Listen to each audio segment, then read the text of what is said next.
जोरदार बारिश से दिल्ली में हाहाकार, तमाम इलाकों में हुआ जबरदस्त जलभराव। सड़कों पर दरिया जैसा मंजर। मिंटो रोड पर ऑटो ड्राइवर का मिला शव, डूबने से मौत की आशंका। दिल्ली के मिंटो रोड इलाके में अंडरपास में जलभराव से डूबे वाहन, बस की विंडस्क्रीन तक भरा पानी। बचने के लिए छत पर चढ़े लोग। देर तक बस की छत पर फंसे रहे लोग, बाद में लोगों को सीढ़ी की मदद से किया गया रेस्क्यू। दिल्ली की सड़कों पर जलभराव से फंसी कई गाड़ियां, कई जगहों पर सड़क पर दिखा पानी का तेज बहाव। दिल्ली के कई हिस्सों में सड़क के बीच डिवाइडर का हिस्सा भी डूबा, वाहन चालकों के लिए बढ़ा खतरा। नॉर्थ दिल्ली के जखीरा अंडरपास में भी डूबी क्लस्टर बस से जैसे तैसे बाहर निकले ड्राइवर और यात्री। दिल्ली के वजीरपुर में अंडरपास में जलभराव से हादसे को दावत, गिरा बाइक सवार, बस से बाल बाल बचे। दिल्ली के जंतर मंतर इलाके में भी सड़क पर दिखा जबरदस्त जलजमाव। आईटीओ इलाके में भी हुआ जलभराव। दिल्ली के ओखला मंडी के पास जबरदस्त जलभराव, सड़क पर समंदर जैसे हालात।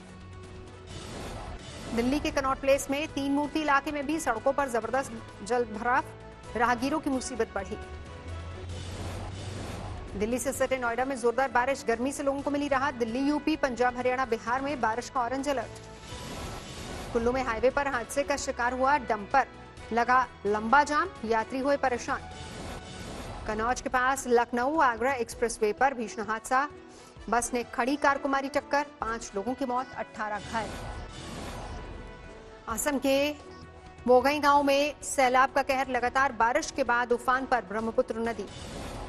असम के बोगई गांव में सैलाब से बुरा हाल, 100 से ज्यादा गांव प्रभावित। बोईगंग गांव में राहत शिविरों में सरकारी इंतजामों में खुश नहीं है लोग, पेयजल तक का है संकट। असम के धुबरी जिले में चापर इलाके में 100 से ज्यादा गांव बाढ़ की चपेट में, राहत सामग्री नहीं मिलने की शिकायत। डिब्रूगढ़ में बाढ़ से हालात खराब, सैकड़ों गांव जलमग्न, लोगों के सामने खाने पीने का संकट, बीमारियों से जूझ रहे लोग। छपरा में परसा प्रखंड के गांव में सैलाब का संकट, गंडक नदी में उफान से कटा बांध। परसा में पीड़ितों का हाल जानने के लिए विधायक चंद्रिका राय पहुंचे लोगों के बीच, लोगों ने सुनाई खरी खोटी, वोट के लिए आने का लगाया आरोप। चंद्रिका राय ने कहा, अभी चुनाव नहीं।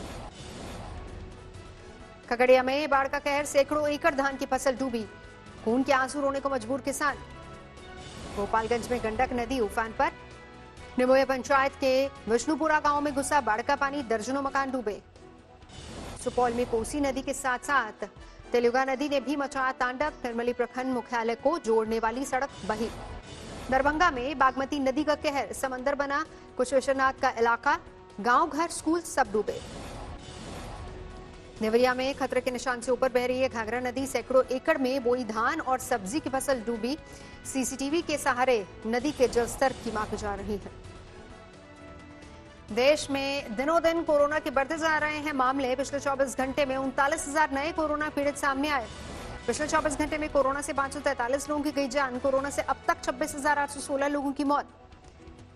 देश में अब तक 10,77,000 से ज्यादा कोरोना मामले, बेकाबू दिख रहे हैं हालात। पिछले 24 घंटे में 23,000 लोगों ने कोरोना से जीती जंग, बीमारी के बाद हुए स्वस्थ। देश में अब तक करीब 1,38,00,000 लोगों का हुआ कोरोना टेस्ट। पिछले 24 घंटे में 3.5 लाख से ज्यादा लोगों की कोरोना जांच, आईसीएमआर ने जारी किया आंकड़ा। अयोध्या में राम मंदिर के भूमि पूजन की तारीख पर पीएमओ करेगा अंतिम फैसला। ट्रस्ट ने विचार के लिए भेजी है 3 और 5 अगस्त की तारीख। अयोध्या में श्री राम मंदिर तीर्थ क्षेत्र ट्रस्ट की बैठक में तय हुई तारीखें। प्रधानमंत्री को भेजा गया भूमि पूजन का न्योता। ट्रस्ट की बैठक में मंदिर के नक्शे में बदलाव की मुहर, अब 3 की जगह होंगे 5 गुंबद। मंदिर की ऊंचाई को लेकर भी ट्रस्ट की बैठक में फैसला, प्रस्तावित मॉडल से ज्यादा होगी राम मंदिर की ऊंचाई। बैठक से पहले खफा दिखे ट्रस्ट के अध्यक्ष महंत नित्य गोपाल दास, कहा बैठक के एजेंडे के बारे में नहीं किया गया विचार विमर्श।